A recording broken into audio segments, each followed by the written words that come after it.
What's up, guys, gals, and everyone in between? This is Jacob, And Jerry. and we are two unrelated brothers. And damn, do I miss saying that? Dude, yeah, I just got goosebumps. It's been over it's been over a year, right? Or at least close to a year, yeah, since we've at least Yeah. recorded at least a year since we've released the last episode. So if we're a little rusty on the intro, that's why we were trying to get back into the saddle of this finally. But I just want to kind of acknowledge that, yeah, we have been out of the game for a bit, but we're gonna jump right back into it like nothing happened. So if you're listening to us now, if this is your first episode, I do apologize because it's we're better than We have some bangers. We have some bangers. Yes, this is gonna be episode 41. So by all means, please go check out the rest if you haven't, and if you have listened to us before, very sorry. It's been so long, but life is crazy. We'll talk about what we've missed, but we are back, and we really have been itching to get back into this. So don't worry. I'm excited, Jerry. What about you? Dude, I'm excited. I mean, a lot of those things that we had talked about, I guess, in our last couple of episodes have happened and have happened for a while. You are now married. You have a wife. I'm engaged. Congratulations, Jerry. Thank you. And I mean, I don't know. I feel like you did that big thing asking me to be your best man, and it was a great experience. Super nervous giving reading the letter. I think you kept the letter because it was in my pocket or whatever, but I'm pretty sure it was drenched in sweat. It was sweaty. It was a hot day, bro. Don't worry. Yeah, it was warm.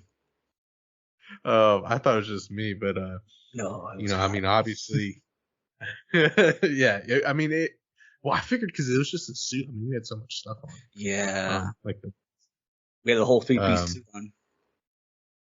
That we did, a whole 3-piece. But obviously, I don't know. I don't even know if I have to ask you to be my best man. I think it's kind of known at this point. I would love for you to be my best man. I mean, obviously, I don't know. I assume you still feel the same way. Are you asking me now, or are you saying like, is it just the test of waters? Like you're gonna say yes, right? Well, I mean, if you say yes, then yeah, yes. Then yes, I would love to. Yes. Oh, dude. Just drop that. Yeah, on me. I've been waiting. To film an episode to ask you. I mean, my God. Yeah. So if we just never recorded again, you're just never gonna ask me.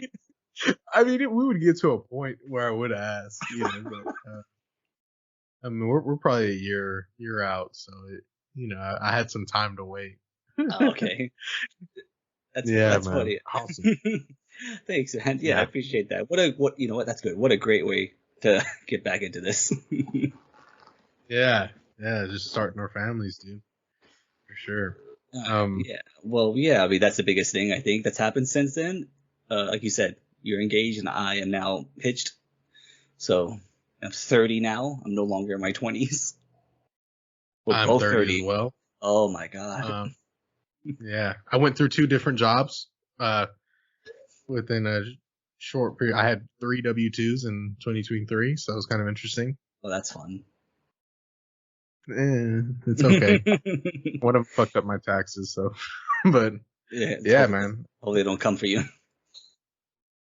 They'll never find me. Go off the grid. Next time we record, you're just in a mountain somewhere. I'm gonna be like, what is it? I'm gonna be like McAfee before he started going crazy. Yeah, golly, he towards the end he just got nutty. Yeah, I've seen a bunch of videos on that. That's crazy. Well, to be honest, I think his whole life he was kind of nutty, but I don't know. But yeah. So what do we have on the agenda? Well, we because it's been so long, we've got a lot of ground to cover. Not just with our personal lives, getting back, like I said, into the rhythm of recording this podcast. But it's been a big year for gaming, especially recently. Bunch of crazy news. We're just gonna. I know we have a couple topics we listed, of what we want to talk about, but it's gonna be one of our famous free flow episodes. I feel that'll probably be best, and then after this, after like I said, get back into audio editing, video editing on my part, we get back into all of that. That's when we'll start planning out like specific topics and getting back into, I guess, what we're used to doing. Yeah, and like you said, it's something we both kind of got to relearn. I mean, it's been a year. I'm gonna have to re-look at how I did some of this stuff. Because I got pretty good. I felt like I kind of got an idea of like what to gloss over and what to fix. And AI, fortunately, I think might be able to help us with quite a bit of that. So we'll see. They'll be able to clone our voice forever, but you know. That's right. If one of us passes, we can just use AI to replace the other. I remember just for some behind the scenes talk, I guess. I think it was for April Fools. We wanted to do an episode that AI wrote, and it was as if we were both two Skyrim characters or something. Yeah. Like that. Yeah, that's what made it really upsetting, is that when we got we kind of fell out of the groove of it. I really feel like we're starting hitting some strides there, and then, like I said, it wasn't anything bad. It was just, it's life, man. It sucks sometimes. Yeah, for sure. But it's done. Honestly, we probably could have done this sooner, but then at that point, we're kind of just like, eh. Just like like I said, I got married in October, and then right after that, it's like the holidays. It's just like that's not a time to start that again. And then New Year's, and you're like, oh, you'll eventually get around to it. And I think we both realized, damn, it's been a year. We really got to get back on that. Yeah. Well, to be honest, I missed it. I mean, I started missing it, a little bit before you got married, and then we kind of talked, and it was like, yeah, I don't know yet, but I assume I will know how stressful that will be. So I definitely understood why we were taking that break, and I know, especially because at that time I was working at my first job, which was overworking the shit out of me. I had no time, and then I was going to school, so. Yeah, it was sort of saying like we're getting hit from multiple fronts. So we're hoping now whenever I guess yours is approaching, like we're in like a month or two out from whenever you get married. Maybe we can have like some ready, like in the locked and loaded in the chamber, so that way all you have to do is like upload it and we're good. Don't have to worry about like putting away extra hours to record. Yeah, because I definitely have more time off than I did with my previous two jobs. Yeah, I bet. I guess, and it wasn't terrible too, because with our venue, it was all like it was inclusive. Is that the word? All inclusive. All inclusive, yeah. Yeah. Not. I mean, obviously they don't care what color you are, but I mean by that is they took care of all most of the vendors, so it really made things smoother. Yeah. And it's crazy because even with all of that, it was still pretty stressful. But it wasn't like horrible, so we had a pretty good experience. As far as everyone we've talked to about the wedding, they've enjoyed it, so that's good to hear. Yeah, it was fun. I like that little trailer you got with the pictures. Oh, okay, I'm glad.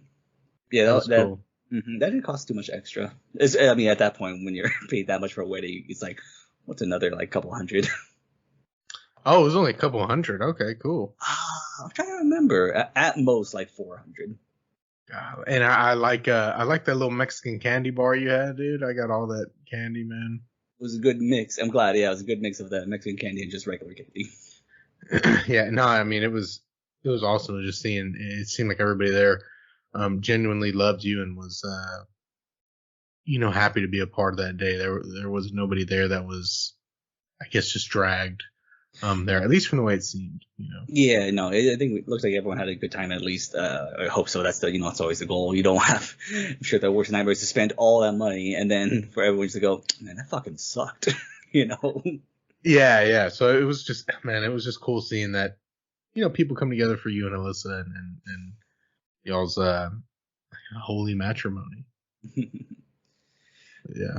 I'm glad, yeah, and thank you again for you gave a good speech, Jerry. And you can believe me too, because not only is that coming from me and Alyssa, but we've had people from her side of the family and my side saying that was a really good speech from him. Dude, I I was blacked out, and then the lady, because I had like a drink, I was like, I got to get like semi drunk for this, man. She Yeah, took my drink, and then she gave me a champagne. I was like, what do you want me to do with this? yeah. Um. Oh, Oh dude. man, and it's funny. So another thing that funny came out of that. So we had our cake cutting was private, and so they're taking pictures, and we're just taking those cute little pictures, cutting the cake and stuff. It's all nice and stuff. And then after we made a cut, my stupidity took over for a second, and I just licked the knife, and I had to get another knife. Or did you and just so feed everybody with the and so and so I did that. It happened all in slow motion. By the time I figured out what was happening, Alyssa and like the wedding coordinator, everyone just went like, "What?" And I knew what I did was wrong, but uh-oh. And so I went, and I wasn't gonna put it in the cake, but I was gonna put it like on the side of it. But the way it looked like I was gonna like go So for they were another. like, ah. Yeah, exactly. Like, no, give me that. And the wedding coordinator, like a freaking Secret Service agent, just goes into a little like mic. He just goes, "We need another cake. We need another cake knife. We need another cake knife." It was just like, oh my god, I am so sorry. I don't know why I did that. And they're like, it's fine. No harm, no foul. I'm just like, what the hell? Oh my goodness. I almost ruined the cake for everyone. Well, it could have just been the first two pieces or three. Dude, that's hilarious. I mean, obviously it was private, so I had no Yeah, idea. I mean, good thing it was private, because then everyone would have been like, oh, I feel like everyone would have been like, not upset, like maybe I just caught off guard, but also at the same time, I think a lot of people have been like, yeah, that seems like something he'd do. This top tier is for very close family members. Exactly, that don't mind. Yeah. Shoot, man. I'd take that slice, man. I don't care.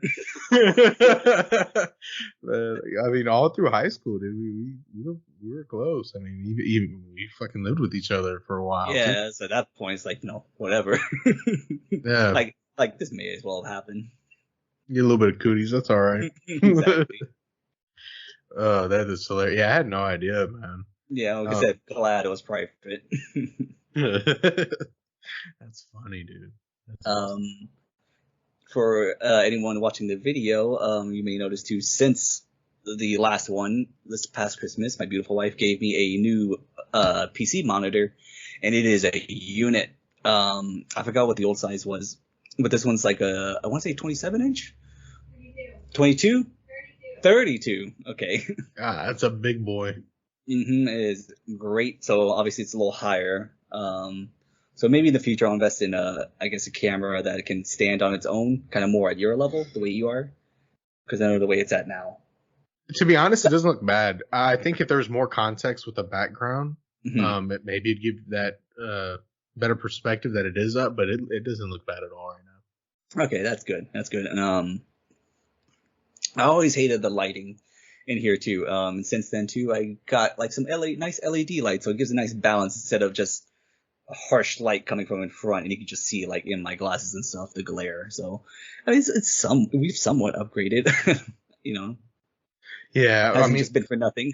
Yeah, on my side, I've been kind of stagnant. I still have the two little screens, and I haven't upgraded my PC, but it's becoming very apparent now that like it's almost time. Like if you can, you should get an upgrade. Like if you're still trying to run the highest quality of everything, like it's time.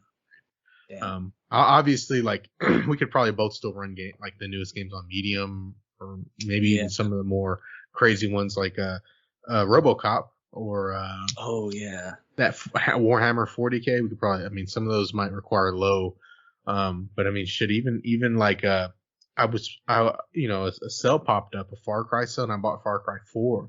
I don't even think I could play that on Ultra. That's an old ass game. I have a 37 Ti. That was, I think we were in college when that came out. Yeah, but I think because it uses that Dunya engine or whatever. And then I think there's also some of the extra effects that you can turn on like maybe the hair effects or whatever. That takes quite a toll on the system. And then yeah, and then I remember right before we cut off, we stopped recording right towards the last couple episodes. I was having issues with my PC. And excuse me, and I had to like reset everything. Yeah, I do remember that the last few episodes before we kind of took our hiatus. It took maybe 20 minutes to get stuff going because your computer was just like, I ain't playing. I'm not Well, playing ball. I found out what happened. Basically, Oh, it's like when your C drive, where your operating system is full and it doesn't have that extra, plus or minus room to really figure out what it's doing when it's it creates a bottleneck to where it's just kind of like if you overload your phone, you put too much shit and it starts running slow. yeah, yeah, That's yeah. basically what's happening. But it was so full that it was like really slow and it Dang. was shutting down. Yeah, so I did have to do that reset and everything. And then once I did that, I mean, everything was totally fine. It was not a bigger issue. Now that I know, I mean, I keep that C drive pretty. I think I have like 400 gigs or 500 gigs. Nice, nice. Yeah, I always try to make sure because of work now. I've always make sure to like clean my disk space just in case to get rid of any trash stuff. Yeah, your feet pics. Exactly. Again, anytime if I do a screen share on this, I'm like, make sure all the tabs are closed. Can't let anyone know. Yeah, yeah. Well, I mean, at least your OnlyFans are starting to pop off now. Jacob's feet pics. Shit. Man, I would totally do that if I could. Then this could be like a side thing. I mean, it is a side thing, but you know what I mean. Like I would just focus on that, and then this would be still be the side project. Except now it'd be like, oh, I could just do it all from home. Shit, I'll throw my ugly feet in there too. Some people like to see some rough feet. You never know, man. There's a market for some stuff if you can For find it. everything. Yeah, if you can find that niche. It may not be huge, but you find that dedicated following, you're golden. Pretty I just, much. I could take care of the lower body because I got no tattoos there. Anything upper body, like, no, I can't do that. That's too much work to cover up. You could always just do the blurs, just blur it out. That is true, but then who's gonna want to pay for that? We're paying to not blur it out. And then speaking, I guess, of local or state news, I think there's some kind of like ID verification thing going on with like the old hub. So old hub. Yeah, Oh yeah, yeah, yeah. I heard about that. I actually heard some people at work talking about it. They were kind of pissed off, and I was like, I mean, I imagine it's like it's like so. If you are unaware, we are in Texas, and I think we're the typical Texans who are like, yeah, I love being in Texas. I'm crazy like that. But also there are moments where I'm like, what the fuck is this state doing? This is one of those now because yeah, Alyssa checked it, I checked it. We tried to go to Board Hub, and wouldn't let you, wouldn't let us do it. really, hmm that's Unless great. unless like you scan your ID or something, but like obviously like what? You had to scan your Yeah. ID. I think so. I think that's what happened. Yeah, to verify that you're over the age of 18. So I mean, it is a double-sided sword. Obviously, like kids should not be looking at that kind of material. hmm And also, I feel like it gives companies the power over you. Like they know like the little things that you're embarrassed, like Yeah, very intimate exactly. hmm things. So it's just like, but I mean, I do very much agree that yeah, kids. I mean, hmm I mean, I heard some comedians talking, and they were talking about how they used to have to go like on a fucking special ops mission to get any material. When they were Yeah. young, Well, like and I yeah, like what was it? You go like those on demand on cable, and like it's just be like a scrambled feed, and you just go like, oh, I think that was a nipple. yeah, or staying up late for those Girls Gone Wild infomercials. Dude, you've Blew your mind. not blown my mind. You've like you've activated like an old memory in like the recesses of my mind. Yes, like you just fall asleep watching like Comedy Central or something. You stay up late for South Park. Then all of Yeah, a sudden, Comedy Central was the that one. was the one. Yeah. That was still like in the wild west of cable still, where they were like that would be no problem. Yeah. Golly, dude, that is or you'd wake up to that or like that CD collection of like those 80s or 70s like hits, Yeah. and you just wake up hearing some like fucking 70s song. You're like, oh, what the fuck? Yeah. Yeah, I remember. Yeah, that's freaking that. I mean, that is hilarious. I remember that. Oh Um, man. Yeah, that's before what was it? Shit went down with them. Well, yeah. they accidentally got someone underage, right? Uh, Possibly. I remember I think we talked about this during one of our forbidden game or like banned game episodes about the guy Yeah. game. I think. Yeah. And I know the guy game. They got somebody who was maybe 17 or Hmm. whatever, and so that's why I got took off the shelves here. That was a PS2 game. Um, and I think we talked about too. It turned into a game to a DVD. In the DVD, you could because it was just clips, right? You get the answer wrong, Right. it plays one clip. You get it right, it plays the other clip. Um, so yeah, that's I could very much see that. That's the reason why. I doubt everybody's like, hey, what's your age? You know. Yeah. Well, kind of like that too. Like they could just lie, you know. Yeah, very much so. Very But much yeah, so. that yeah, that's crazy to see. I mean, there's like a ton of other sites too. So like if you're like really hankering for it, it's not really a big deal. But it's crazy, like the number one site is like that. That's it is crazy to see. Yeah, I wonder how long before they count out because I assume because Texas is such a big state. They probably got quite a few people that they're missing out on maybe like ad revenue or whatever. And then I assume even creators like creators That was a big one they're talking about. Yep, we gotta do some. A lot of people gotta learn how to use a VPN now.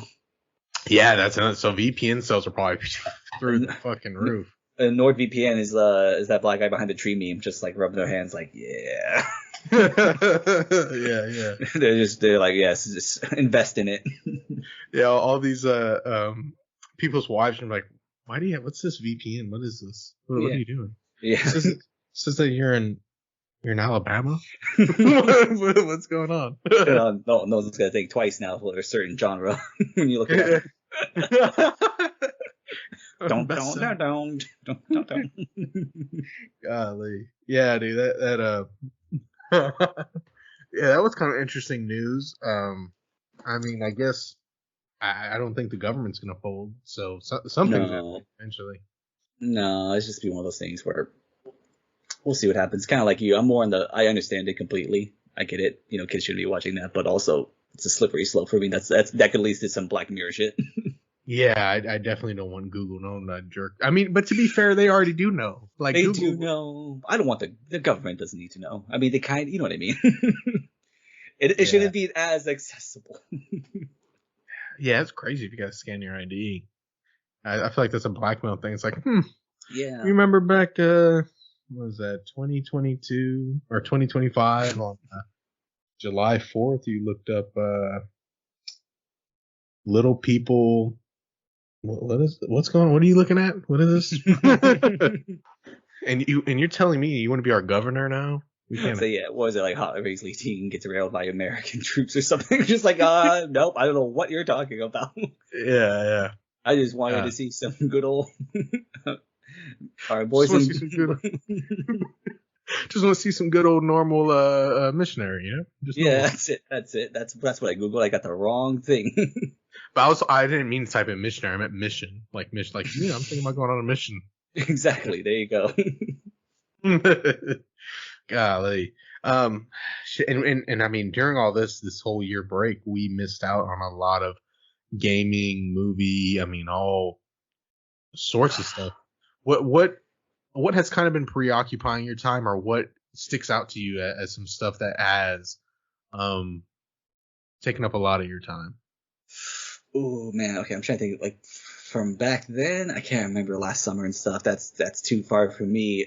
Just anything But that sticks out, because there has to be something that you're like, man, I fucking just played the shit out of this for a while. so I'm still playing it now. But and this is more recently. Baldur's Gate 3. I've been all about that game. I absolutely love it. Really, I mean, I keep on hearing about it, man. I don't know if I can get past the whole turn-based RPG aspects and everything.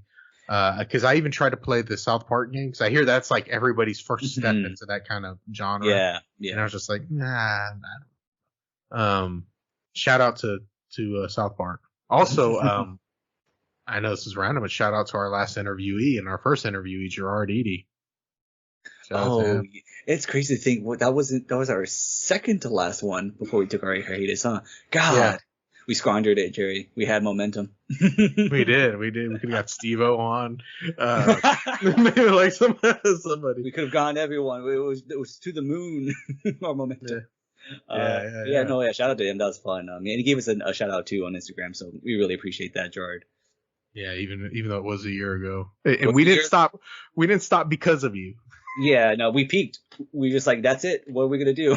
We got Gerard. We got that. That's all we need. We're done. We're alive. So thank you for the shout out. You're not just shouting out deceased people. We're good. We're well alive for sure. Um, but yeah.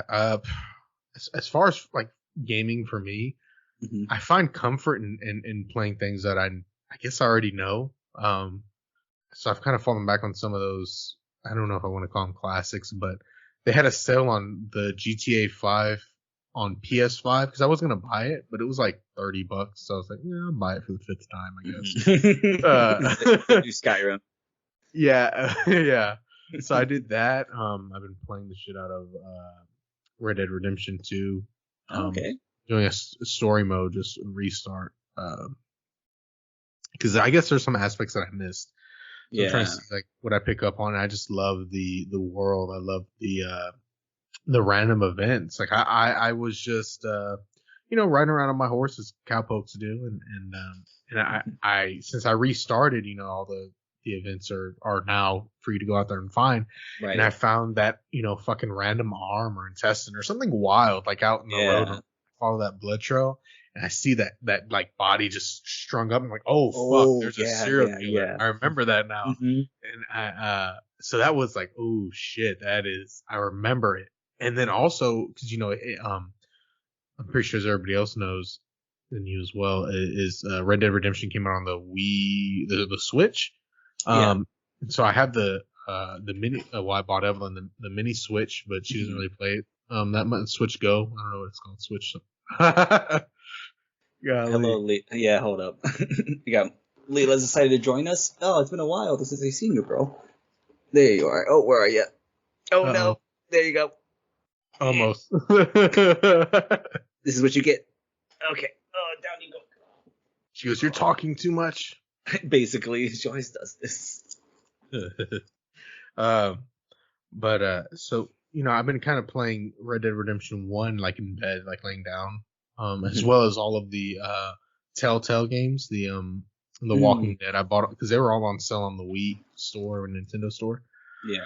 Um, and the biggest contrast for me that I didn't realize the first time I played through is how crazy and campy the characters are in the original Red Dead Yeah. Hmm. compared to Red Dead Redemption 2. It's like it's kind of a different vibe. It's kind of like it reminds me of Fear. On the Hmm. first Fear is very paranormal and not as much action. Excuse me. Good. Don't get me wrong, the action parts were cool, but then Fear 2 kind of stepped it up, that perfect balance of paranormal and action. And then 3 was like all action with, it wasn't as scary. Yeah. It kind of the same thing with like, if anybody knows, or I assume because we're 30, we know, the original Red Dead was Red Dead Revolver, and that was very, very campy. I mean, you had a guy with a fucking cannon for an arm. There was a mission where you're shooting little people dressed as clowns with a Gatling gun. I mean, Oh yeah. with Red Dead Revolver, which I Yeah. think you can get on PSN store, like PSN Classics or Oh whatever. yeah, yeah. You can. And so that was very campy. And then I guess maybe because of time, because Red Dead Redemption 1 came out during high school or junior high, so maybe we just didn't realize it, or I didn't realize it. But yeah, the characters like Seth, Hmm. and I actually wrote a college paper on this guy when I was going to University of Houston. The snake oil salesman, Oh, I know who you're talking about. I don't know Charles his West name. Dickens. There you go. Yeah. Those some of the, and that's just a few of the crazy, wacky characters. But so that was very campy, very crazy, not like, I guess, realistic portrayal of people because they're all over. Like, there's a lot of over the top. Don't get me wrong. There Right. are some people that you can relate to. Like, whenever you get into Mexico and there's that one, woman who she's like trying to get with the leader of the revolution, Mexican Revolution. Yeah. And so she's like, of course, heartbroken and this and that 'cause he's just a womanizer. Yeah. That was probably the most like normal kind of character that sticks out to me at least. Yeah. And then just seeing like Bill and as an old person, and Javier is the biggest change because Javier in Red Yeah. Dead Redemption 2 is like this super suave, well put together guy, Hmm. and in Red Dead Redemption 1 he is not. I mean, he looks like a bum, very Yeah. scraggly haired. And It's then just, what were you saying? it's just like a typical vaquero. Nothing really stands out about him. Looks like a stereotype, not in a bad way, but he just like looks like what He you would think of a Yeah, he looks Mexican like he cowboy. lives out in the range, Hmm. Whereas in the second game, even though he does live on the land, he's still very well put together and Yeah. very suave. And then of course, some of those missing characters, I know the game tries to justify why he doesn't speak about Arthur Morgan, um, Hmm. but still, there's no mention of Sadie and this and that, like or not Sadie, yeah, Sadie Adler, right? Yeah, Sadie. Hmm. Yeah, and I mean she's a big character, and I think a lot of people would like to see her in the third one in some way. Yeah. Which I hear that's probably not going to happen. From what I understand, they're going to do maybe a prequel, so an even a prequel, I guess you could Ugh. say. Yeah, like who knows? That's not gonna happen for like at least another 10 years. Yeah, because they still got to put out GTA 6, which super hyped about. If Hmm. you watch any of the videos, looking at like the dissection of some of the technology and like the current technology for video games, and then Hmm. what they're doing in that game, some of the little things like, dude, it sounds super nerdy, but there's that scene where they're pulling that alligator out of the pool, and Hmm. how I guess whatever tool they're using to capture the alligator flexes. Hmm. Apparently, that's like a super big deal. Like Hmm. the use of I guess the flexing poles or what, I don't know. The guy Yeah. broke it down very, very technical. And then the fact that like the interior of the cars seem like they're not just pasted in, because I remember in GTA 5 and they showed videos of this, like you couldn't throw a grenade into a car. Yeah. Like you could throw a C4 on the car, but it's not going to go inside the car. Right. Um, Whereas this one, it seems like from, I guess, the footage that they showed, that the vehicles are kind of their own entity, and you don't kind of just turn into a block. Mm. And like maybe if there's a cup or something in there, it could shake around and move and fall, or That'd something be like super impressive. Yeah, that's really crazy. Dang. It's like some Yeah. things you've been talking about for like years. Like, oh, they'll probably do this in the next one, and it's like, oh, they're finally getting around to like, yep, we can do that now. Yeah. Well, I remember when like with LA Noir, the whole facial reading thing was like a really big deal, Hmm. very hard to do. I mean, this is Yeah. PS3 technology, so rightfully so, right? They're working with the dinosaur at that point. Oh Um, yeah. but yeah, that was that was a super big deal, and it still was definitely in that uncanny valley Yeah. compared to now. Like that, it looks. I mean, some games better than others. Yeah. Some games look pretty darn close to, I guess, not getting that kind of uncanny valley feeling. And some Yeah. games are like, this is still pretty off. I don't know. Yeah. I think with LA Noir, it was just very ambitious. I just don't think that technology was fully there It to do was, what it they was wanted to do. yeah, it was the first. It was the first one, I think, if I'm not mistaken, right? It was the first one to use some certain form of mocap. Because I think games used mocap before, obviously, but not something to do with that specific facial animation. That kind of like broke through the wall. And they had, I think they had to do like the pins on the face or the little Hmm. balls on the face, whereas now they can just point a camera at the actor's Yeah, face and that's it. yeah. Because Um, I remember hearing people bring that up, like, how come they don't do that anymore? Because like at the time it was like revolutionary, and it's just for the simple fact that technology got better, and now that's outdated. yeah. And another, as far as future titles, super excited for, which I don't know if we'll get anytime soon, is The Last of Us 3. Um, That's gonna be for years too, though. and I've played The Last of Us 2 a couple of times now. I upgraded to the PS5 version for like $10. Hmm. And it's grown on me a lot more. Hmm. Still not 100%. I'm not a fan. I don't think I'll ever be a fan of them killing Joel. Hmm. I mean, because some of the best parts of those games, most memorable parts of those games, or of that game, is the flashbacks with Joel. Hmm. But Abby's definitely uh warmed up on me, or I've warmed up to her a little bit more. Yeah. And I like what they did that with that game. I mean, I know this is very much old news. I think we talked about it before, but that part where you're chasing that sniper and you're actively trying to kill this fucking guy. You're like, Yeah. fuck this guy, blah blah, shooting him or trying to shoot him at least. And then it hmm turns out to be Joel's brother, and it's like, hmm oh fuck. Yeah. You're like, oh shit, and that was like a cool, like that blew my mind at least a little bit. Yeah. Like I was like, oh shit, I was trying to kill this guy, you hmm know. That was very much a cool. That's one of the things that stick out to me for that game. Yeah. I think just because with like, especially at the time, it's just like you either love this game or you absolutely hated it.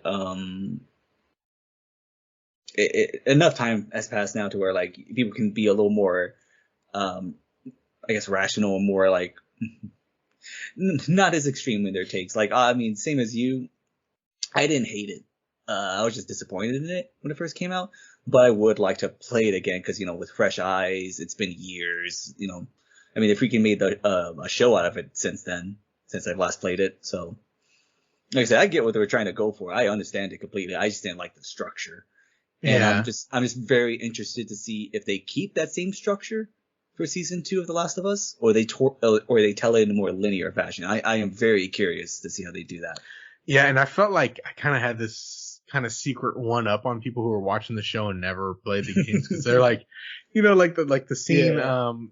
like some of the scenes, like something horrible is gonna happen, Yeah. and then everybody's Oh, like, yeah, like with the little boy, Sam. Sam, yeah, Sam Sam, McHenry. yeah, I was dreading that the whole episode. As soon as they popped up, I just went, "Oh no, oh no, this is the worst part." and Evelyn had no idea. Like, Yeah, I was just like looking at him. I listened to the whole time, like just. I, I will say my biggest issue, well, for one, I wasn't a big fan of the person playing Ellie or Pedro Pascal playing Joel. I Mhm, don't know. They kind of warmed up. I mean, still not a big fan of it, to be honest.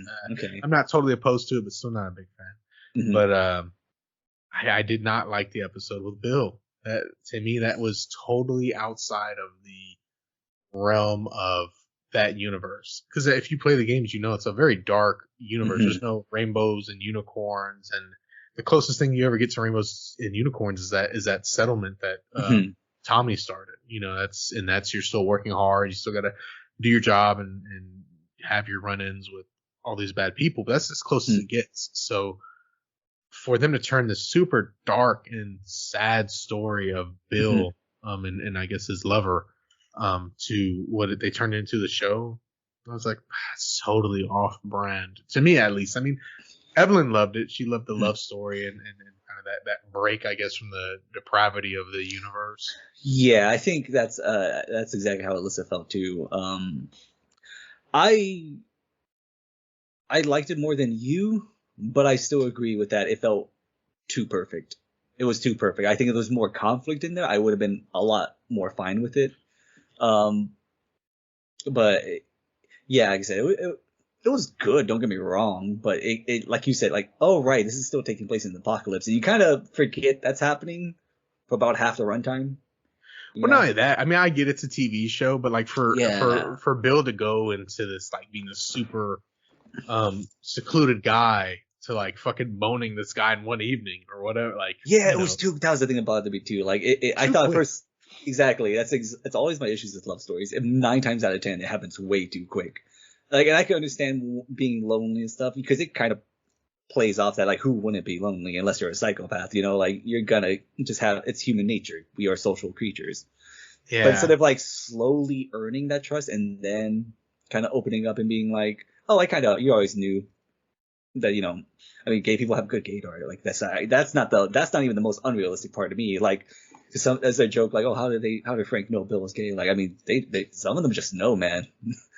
It was just more of like in less than an hour we're already boning. Like, I guess maybe if they did a better job showing how desperate he was for human interaction, I could have bought it more. But yeah. but he seemed happy. He seemed but it's like I guess it's such a Bill was such a unhappy person in the game, and it went from in the game like you find out. I don't even care that in the game it was not really pushes for, I guess, as much as that he might have been gay and that this guy was Right. lover. Like that's secondary. But to me, what's primary is the fact that this person who is Bill's lover fucking uh, began hating Bill so much that he instead tried to run away and escape, and Mm-hmm. in the process dies, hangs Mm-hmm. himself, and then you find, Mm-hmm. while you're with Bill, you find this guy's body and you find a note basically saying, "Fuck you, Bill, I hate you." Yeah. Like, I would rather be here bitten dead than spend another day with you. Like, Right. to go from that to fucking meeting somebody, boning them in an hour, and then growing old together, and I guess the guy had cancer, right? It was Or he cancer or ALS. Okay, yeah, yeah, ALS does sound more familiar, but yeah, basically that, and then that horrible ending to, yeah, we're gonna take some poison pills and just die together in our bed, happy together. Mm-hmm. Uh, I could see that being the more idealistic ending, but Definitely. that's not the universe of that's not at least I guess that's not at least the video game universe of The Last of Us. So that's just more of you. It sounds like just kind of being you wish you were more faithful in that part of the story to the video game. Yeah, and I guess they took enough freedoms away from the video game or whatever that I mean, okay, that's it. That's not what I personally would have done. Um, but I guess they were trying to give that levity, that like break. I was just gonna say I think that's the main reason for it because it's a heavy show, especially if you're not like we're familiar with it, so we were like we're ready. We know it's gonna be a good time, but also it's not gonna be a good time. There's gonna be like every episode, there's gonna be something bad that happens, and it's just gonna kill you, you know. Yeah, So for people who aren't familiar with the game, it's just like it's just a constant, it's just you going 12 rounds with sadness. They probably thought, all right, in the third or fourth round, let's get them a small little break. It's still technically sad, but this is yeah, definitely a lot more lighthearted. And like you said, that's as good as it's gonna get in this world, that kind of ending. That's best case scenario. yeah, yeah. I mean, it's And crazy that this is what we're going back to after all this time. But I mean, it's been festering. yeah, it really has. Because I've been thinking about The Last of Us, because I started playing the PS5 version. There's like Mhm. a roguelike mode where you level up and you uh go through these missions, and at the end you fight this bad guy who ends up changing to, like, the first one I think is like maybe a bloater, and then it changes to like something else, and then to a rat king, and then maybe to one of the gangs at the end. I think they're scorpions or some Mhm. shit like that. It changes to one of their bad guys. So I guess replaying it and just kind of, I've been looking at the graphics more, and like, and kind of messing with the game more, at least the looks and some of the aspects of it. It just made me think about The Last of Us in all its media, which I haven't read any of the comic books. I would definitely be Yeah. interested. I think Dark Horse does them, if I'm not mistaken. That's good then. Yeah. Well, they can't. We'll just go through the episodes one by one now. A year later, after all the hype is dead, they can't say we chase trends. Well, yeah, because I mean, we did fucking Max Payne like so many years after Max Payne came out. I mean, fucking ridiculous. I mean, We just kind of do what we feel like. Yes, and rest in peace to the voice actor Oh, I forgot. for You're right. Max Payne. James McCaffrey. Yeah, James McCaffrey, rest in peace to you. Condolences to your family. I doubt anyone one of your family will ever hear this, but you you were a great voice actor, and it's kind of a crazy story how you got brought into that, kind of by happenstance, I would have to say. You just became an Yeah. icon. Seriously, there's any Max Payne's voices and obviously McCaffrey's voice because that's not much different than his from his actual voice. It's iconic, Um, yeah, I was super sad about that. Right before right when they're working on the remake. Yeah, yeah. Man, I put my energy drink. Sorry to break off from this, but I put my energy drink in my mini fridge over here, Mhm. and it's like not even cold. What the heck's going on, Jacob? Did my mini fridge break? I was gonna say, mine's always broken. I gotta be careful. I've like gone through 3 mini fridges.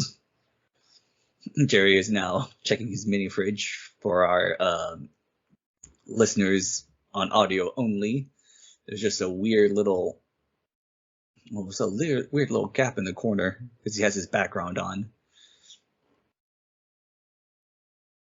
And he's still going. He has disappeared, and it's just me in the void. Oh wait, he's coming back. Okay. All right, yeah, I was just I had plugged it and plugged it back in. I mean, it was a cheap little mini fridge because I did have that bigger one. I don't know if you remember. I had it when we lived together. Yeah. And that thing just fucking exploded in my garage. Not literally, but it stopped working, and then all the drinks inside, because it was hot in the middle of summer, blew up in it. Mm-hmm. Oh yeah, I remember that. Oh, just a second. My little brother's calling me. Sorry for everybody. We did take a little pause. I guess for some, behind the scenes information. Yeah, no, yeah, it's all good. Yeah. Well, this is a good test. We can learn how to edit out stuff now. yeah. Oh man. Shoot, and we were talking about The Last of Us. Oh, I want to talk about Trepang. I don't know if have you looked at it any? I talked to you about it. You mentioned it once to me, but other than that, I have no idea. Never heard of it. So Trepang, it's kind of like it's not by the same people at all, but it's kind of like a spiritual successor to Fear, at least in the way I feel about it. I mean, it's very action oriented, very fast paced. You can have like two shotguns and just go around dual wielding shotguns. Like, it's very fast paced, but everything's so smooth and almost feels like pre-canned, I guess. Yeah.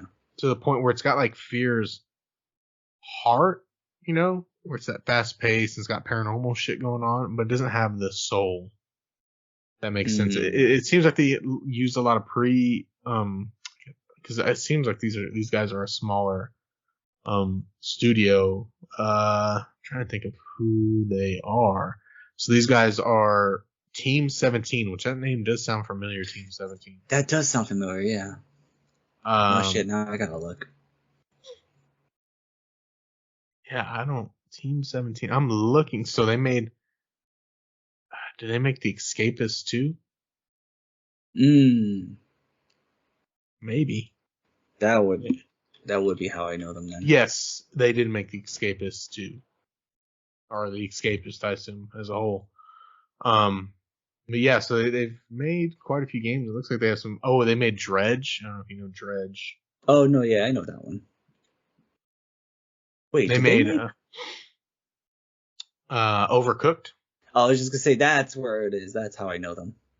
I love Overcooked. Yeah, and that's totally crazy because this is like a very dark, gory, just super like boom, boom, boom shooting kind of game. And it looks like they have some interesting things. They have like an Undead Inc., like a strategy zombie game, and then a autopsy simulator that's coming out. That seems super creepy. Yeah, I'm seeing it now. Yeah. Yeah, these guys got a pretty good catalog here. Yeah, this is they go from everything in between, but yeah, basically all I wanted to mention was that game is so put together, maybe, that it doesn't seem like it has that kind of, I guess, soul, and by soul I just mean that like personal touch. Yeah. Do you think they got like a bunch of like, what's it called, pre-made assets?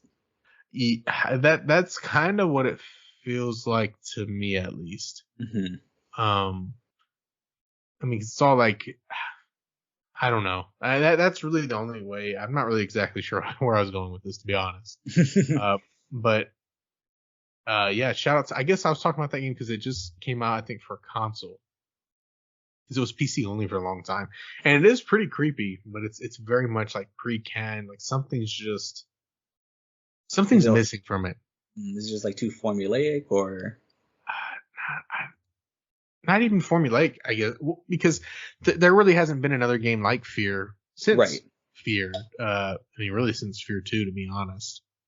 And this really scratches that itch. It's super fast paced, super action oriented, just a crazy fast paced game. But everything's just so smooth, and it just looks like they don't have any of their own flavor put into it, I guess. And nothing looks bad by any means.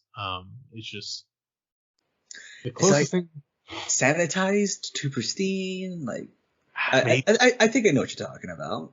kind of like when you watch a Christian movie, and, and I mean this in the most respectful way. Not it has nothing to do with the I, um, like the actual religion. it Just has nothing to do just with the that religion or there's a certain image and quality you get when like you think of they're Christian movies. trying to do something, but Yeah, the message, like they're trying to copy and paste something and then add a message to it as well. yeah. And just that copy and pasting, I guess I don't know. That's the first thing that came to mind. Like, is that because I've watched a couple of Christian movies where I'm like, something's off. I'm not sure exactly what it is, Like a but Hallmark movie. yeah. I guess Hallmark or Lifetime would be a better representation without pissing anybody off. I'm not trying to piss anybody off. Okay, I'm a Christian. we never try to do that. It's just if it happens, we're sorry. Yeah, I mean, I'm just trying to be honest here, and I assume if you're being truthful, you as a viewer, you might understand what I'm talking about. And if you don't, cool. But yeah, that's what I mean. It's just something is off, but it's super cool. Like I played it for maybe about 3 hours now. Well, about two. So I haven't gotten the whole thing. I haven't gotten to the creepy parts, and boy, does it get creepy. It goes from like being your super killer, it's like boom, boom, boom, I'm fucking everything up to very paranormal and creepy. So that's kind of That cool. is, yeah, I'll say Yeah. that's very Fear-esque. It's like kind of the style of Predator too. You know, you show these guys like are super badass, just running on train on dudes, and then this other Oh. being just oh you did. I guess I watched a different version of Predator. Yeah. And then this alien comes and just like wrecks Literally. shop on them. I thought that too. As soon as I said that, like, oof, poor choice of words. Yeah, that's perfect. Oh, another one you've been playing recently. I haven't jumped on this train yet, but this is a pretty recent hype train. Helldivers 2. Oh, yes, I don't how could I forget go democracy. Yeah, so that game is freaking fun. Unfortunately I'm an adult and I work a really weird schedule, so my schedule doesn't line up with a lot of my friends and family and stuff. Hmm. Um so but when it does, it is a blast.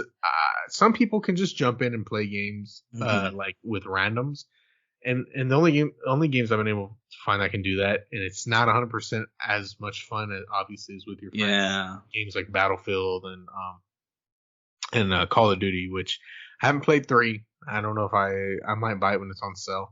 Yeah. I really did enjoy Call of Duty Modern Warfare 2. That was fun to me. I know that's kind of people say that was kind of shit too. I don't know. Hmm. Um, but yeah, those are the only games I could really do that with. But Hmm. yeah, Helldivers, dude, it is so cool. And then it's one of those games too where I'm a big fan of like um imagery, like the story being told through the environmental storytelling, kind Yeah, of yeah, yeah. like I talked about multiple times with Fallout, like Fallout, at least 3 and New Vegas. To be honest, those are the ones that stick. I mentioned those because those are the ones that stick out to me the most. Fallout 4 doesn't Hmm. really stick out to me like that. And I recently started with the Fallout 76. I'm still in the vault, so I literally just recently started fucking with that. And I was just messing around the vault for like 17 minutes, really. But Yeah. yeah. So there's this environmental storytelling where you're like on this place, super Earth, Hmm. and it leans very heavily or takes very heavily from a movie series, which I'm pretty sure you're aware of. Starship Troopers. Yes, Starship Troopers, very Hmm. Starship Trooper esque. Like in order to be a citizen, you have to be have served as a hell diver or this or that. Hmm. A lot of propaganda. Um, it does look like they did put a Nazi esque uniform. At least I think the helmet kind of had that like bell shape the Nazis had. Yeah, yeah. Um, kind of like how Starship Troopers, the dress uniforms were very Nazi esque, minus the I guess some of the silver stuff and the death heads everywhere, the skulls. Hmm. Um, but yeah, I mean, so basically, you're told about these bugs and these automatons, and the bugs. Oh, the bugs are evil. They're here destroying like human settlements and blah blah blah. And then the automatons, same thing. They're here and they're fucking things up that we're doing. Well, the bugs, I think it's more clear. Basically, the super Earth people, the government, brought the bugs onto those planets in order to farm this material that they make called Element 710. Mm-hmm. Whenever you flip 710 around, it spells oil. No. Because they use this energy source, the bugs using us. And when you're going through this, which I didn't really originally notice, like some of the things that you're destroying in these settlements are like some of these big poles that have screens. Well, if you read the screens and some of the broadcasts, it's like, hey, what you've been told is propaganda. Look up. This is propaganda. This was caused by Super Earth. They brought them here. This could have all been avoided. And the automatons, I think it's something around the same. Like we wanted to use their technology or something in that order. And if I'm not mistaken, those guys come from a place called like Cyberstan or something like that. Mm-hmm. And they might be the children of another alien race called the Illuminate, which are cyborgs. Okay. But yeah, that game, dude, is so fun. If you play it on Helldiver mode, you're getting like fucking gangbanged by whatever you're playing against. I mean, I'm serious, dude. You're getting one in the rooter and one in the tutor, dude. It's crazy. That's no wonder it's all popular. Yeah, all these degenerates. Yeah, it's a cool game and it's super like it's kind of like I don't know. It just gives you this like Vietnam feel where you're just I guess for lack of a better phrase, like you're just mowing shit down like with the heavy machine gun or with fucking rocket launchers, and then it scratches that itch. Like super like heavy kind of warfare. I don't know. It's cool. Like there's these orbital. They're called stratagems. Like you probably hear people like I've seen those memes of people like. Oh yeah. So those are to call on. Well, they're to either do specific tasks on terminals or to call what's a stratagem, which is kind of like it could be used to call because you have your spaceship is hovering above this planet where you are the whole time, and so it can send down things to you. So they added the mechs. I think they're going to add a armored personnel carrier later. It can send down like heavy machine guns and RPGs, but it can also send down like orbital strikes where it's just you call this orbital strike and you throw this grenade and that tells it where to go, and it's just like super bass, just like the whole screen starts shaking. There's nothing like it as far as games go that I played. It's super cool, super fun. Just the destruction and like if you call it next to your friends because there's no like easy, from what I know, no easy mode. Like team killing is enabled. Oh shit. Yeah, you call it somewhere. Next thing you know, your buddy's like. This is danger close. Yeah, flying across the whole fucking map. Yeah, it is super, super cool. Fun game, man. I definitely recommend you get that. Just as you recommend get Baldur's Gate. I need to hop on that at least and try it. All right. Well, like Baldur's Gate, like that's a time investment, dude. So we'll see if you can ever get that because I know that's like your biggest thing sometimes with games like that. But Helldivers, it definitely that one it seems you can just jump in and you'll be fine. Because Baldur's Gate. Sorry. Yeah. I'm sorry to bore you. I'm joking. No. But that one, dude, I probably put in. It says on PS5, I put in 180 hours into it. 20 or 30 of those maybe just because I paused it and I'm just doing chores around the house and stuff. But still, that's a lot of time, and I'm still like in the middle of the third act. And I'm still in the middle of my first playthrough in the third act because I'm trying to do everything that I possibly can. It's really fun, dude. It's like legit, unless the ending completely falls flat, which I doubt. This is gonna be one of the best games I've ever played, like hands down. I'm not saying it's gonna be the best game I've ever played, but it's gonna be up there. As far as RPGs, this is probably the deepest RPG I've played. So let me ask you this, and this is I guess a hypothetical for now. Yeah. In like 10 years or like 14 years from now, do you think you would still view it this way? Because remember, I think we're talking about Skyrim. Mm-hmm. For a while there, Skyrim was like that was the game, and you told me that basically kind of at first the Witcher's world kind of did it for you, and then you said this world just totally blows it away. Yeah, and I assume maybe as things get better, as technology gets better, these new game worlds probably will surpass. I mean, So Skyrim, it's that feeling. It's with for all its gameplay flaws, its writing flaws. It just evokes a feeling that I can't explain. It's like when you just say it has it. That's the best way to describe it. It just has that. It evokes that sense of I am in this world. This world is alive. Even though it's like really weird, it can be repetitive. It's mainly the music, and it's the atmosphere. That's really it. The atmosphere is crazy. Um, Same thing with The Witcher. That one, the gameplay is a little wonky, but not terrible. But the writing's really good. The world is really cool. Music's great. This one is hitting on all cylinders. Kind of like you, because I heard everyone talk about it, and I'm just like, oh, I'm not really into like RPGs like that. I hate turn-based combat. I know nothing of D&D, and this is basically what I've heard, a D&D video game.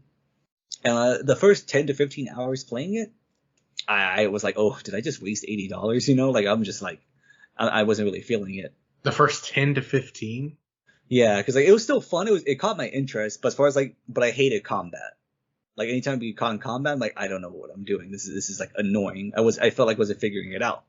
I feel like that's gonna be hard, especially for people that they can't put that time investment in. Like by giving a game that they're not interested in 4 hours might be a lot. You know what I mean? Yeah. So Let like alone 15. yeah, like that was the curve for me, and then I just kind of learned that I restarted it for a second character. I kind of took more time just exploring, looking around instead of just kind of going in guns blazing, and I found it to be a lot more enjoyable then. And after that, after I got through a certain like I guess chokehold kind of part of the game, it was all systems go. I'm like, okay, I've got a pretty good feeling now of what I'm doing. The companions are really cool. It's a fun game. It's really goofy. And honestly, it's just stuff that you think, oh, I wonder if I can do this, and then it turns out you can do it, and it's just really fun. Like for example, if you have like a bunch of enemies like on a wooden bridge over a chasm, you can cast a spell called Shatter that specializes in like destroying inorganic material. If you cast that on there with people on it, that bridge will break, and anyone on that, friend or foe, will fall and die in there. I mean, that is pretty cool. I don't know, man. 10 hours, 15 hours, that's a lot to. And that's what I'm saying. Like, yeah, and that's for me though. And like I said, I wasn't very familiar with it. I was kind of rushing through it, just going like, oh, just kill everyone here. That's very much not how you should play this game. It's not like Sky. That's what I'm saying. I was in the Skyrim mindset. Like, I'm just gonna kill everything that moves in this place, Whereas here, you definitely need to go around first, look at what you need to do, try to play it smart. But like I said, after that, oh, dude, it's so much fun. And then, whenever you enter a place like because in like Skyrim, whenever you do enter a place, the reason why you're killing everything's attacking you. Yeah. So it's not like that with. No. I think there's only a certain few things that will attack you right away, but usually you can you can talk your way out because it's D&D. So like my character, I picked I'm gonna sound like you when you told me about Skyrim for the first time, where I'm just looking at you like, what? This is like the most nerdiest you've ever sounded to me. This is how it's gonna be right now. I feel for me. So I was a bard. I'm a human. I'm a bard in this world. And so, that specialty is like more of a support group and just, a silver-tongued devil, basically. So like my guy is really good at talking his way out of conflicts. And that's how like I've gone through most of the game is, I've avoided a lot of battles just because I've talked my way through it. Whereas if you had someone who just specializes in like smashing people, then, that kind of goes out the window and you're just going to start swinging. Smashing how? Because I heard this game is pretty risque. Yes, it is. Okay, I'm glad. Glad you asked that too. Yeah, you can do some shit in this game, man. I think all your companions are like on the table for that. Who needs the hub when you got Baldur's Gate 3? Exactly. Just quick save and just like try to go after the vampire, just the wizard. Go after the wizard's wizard. Yeah, there's a druid who can shapeshift to a bear, and like if he gets excited, he turns into the bear and you can do some shit there. I shit you not. Got the furries. That's it's got all of that. It's insane. It's so funny. Like it's that perfect balance of like it takes itself seriously, but it knows it's a pretty silly game. That It's so funny. you know, and I think like because you talked about how at first you were just kind of going through the motions with the game. Hmm. I want to say that really happened to me with which I know you haven't played it, which I recommend you play this at some point in time. Cyberpunk 2077. When I first beat it on PS4, I was just going through the motions, just playing the game. Now that is probably hands down one of my favorite universes in the entire like to this day I still turn it on and go do a mission and fuck some shit up. And even with that update, in my opinion, kind of messed some things up and made some things great. I And, still, did you have it on console or PC? Both. Both. Okay, okay. What do you think it plays better on? It looks better on console, but it's more steady on PS5. On PS4 was hit or miss, but on PS5, I guess because they already have those settings pre-canned in there, like you're not going to get too many frame rate drops. Whereas Okay. with PC, because you can do all kinds of shit, turn Yeah, on yeah. DLSS and have it on balance, or like I noticed with DLSS, the issue with that is because it's like kind of AI or whatever. Hmm. It's learning like how to recreate these textures on the fly, I guess, for the graphics card. I'm not exactly sure how that works, but one of the issues is that it will fuck up on texture. So you might look at like a texture that's like a diamond pattern in leather, and it Hmm. looks like a fucking like snakes. And it's like, dude, what the fuck is this? That happened to me a couple of times. And there's settings in the DLSS where it's like, do you want it on balanced mode, or do you want it on like, hey, I want this to play as many frames as possible, or do you want it on a super detailed mode? Hmm. And so that kind of depends on how many textures you really get. And shout out to that game, because that game with the highest like ray tracing or path tracing or whatever, where I think with that new path tracing, it traces every single light source and it will allow it to bounce off of maybe 2 or 3 surfaces. So because of that, like even the 4090 was like Hmm. it was without DLSS, it's maybe getting 30 frames or something crazy. Damn, that's crazy. Yeah, you've mentioned that. You definitely sang the praises of Cyberpunk. After I beat Baldur's Gate, I don't think I have anything like next that I need to play. Anything else that's like you said, it could be I can jump into like Helldivers or I got Battlefront remastered collection. How is that? I heard it was kind of a mess. Online is a mess. But I didn't get it for online at all. I speak solely for campaigns so far, at least on Battlefront One. Beautiful, love it. It's exactly how it's a dream. Do you think at least just me and you could play? Oh, like online campaign? Yeah, and it not be that kind of issue. I don't think so. I think it was only because they didn't get like enough servers for multiplayer. Oh, so they had to buy more servers. I think so, yeah. Like at least on PC, I can't say for PS5, but I remember on at least on the Steam version, they had like 10,000 people were trying to like get online the first night, and they only had 3 servers. Only 10,000? Only 10,000. I mean, that's pretty good for a remastered collection, Yeah, but it is the but goat. only on PC. You know what? We're old. We're old. Yeah, it was only on PC. Like that's I think that sounds about right. And again, um, probably more people bought it, but there could be a lot like me, where like I just want to play the campaign again, you know. So people were trying to just go online. And they only had 3 servers, and those servers can only hold like 100 people tops or something. So like there was nowhere near. Yeah, exactly. It was just a mess. Hey, Maple. Why do they even think that was? I don't know, man. Like, you just butcher something like that, it's just a mess. Like I said, I mean, sucks for people who want to play that. In my case, I'm lucky because I just wanted the campaigns. But I mean, I guess I'll do a little more research because I did it with excuse me, I did split screen, and that was totally fine, no issues whatsoever, no bugs, no nothing. Um, so with co-op, I'll probably have to look that up and make sure, like, hey, you can do co-op online, and it's like totally fine, right? Because And we did did you Battlefront say? 2, that was fun. Did you say how many people can is in one match? Like, In one match, I believe it was up to 64. Yeah, so it was like a mess, like not even close. Like you pretty much had to win the lottery almost to get into a match there. And from the videos I saw from multiple people, it's glitchy as hell. Like if you try sniping people, it ain't happening because they're just they're teleporting because the lag's so bad. And then you said they've alleviated this from what you know, or I think they have, but again, I've kind of like been focused more on the single player campaign and focusing on other games. But regardless, there's no reason for that. That's absolutely ridiculous, But EA gonna EA.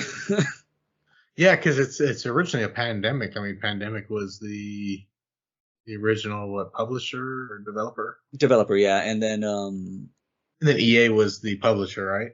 on this point, I think no, so. on the original. On the original, I don't remember who it was. No, it was Lucas Games. Oh yes, okay. And now it's EA because they have that contract with Disney to do them. I know it sucks. Fucking Disney. I know. I mean, it's at least cool when it loads up and stuff. It's still like the original credits. So, they still showed Pandemic and all that, which is really cool because, Pandemic's a legendary developer. Rest in peace. R.I.P. Ugh. And EA's the one who took them out, isn't it? Yeah, I was gonna say add that. We did like a developer graveyard episode. I remember that. We could half of that, most of that, all of it could have just been EA, but I just wanted to make it different. But yeah, they got quite the kill list. The KD ratio is just impeccable. Yeah, I know. I think studios were visibly like kind of scared to put anything out because they were worried about it not doing well, and EA just saying, fuck you, you're not doing well enough. Yeah, well, people are worried about like Rocksteady now that they might go under because of the Suicide Squad disaster.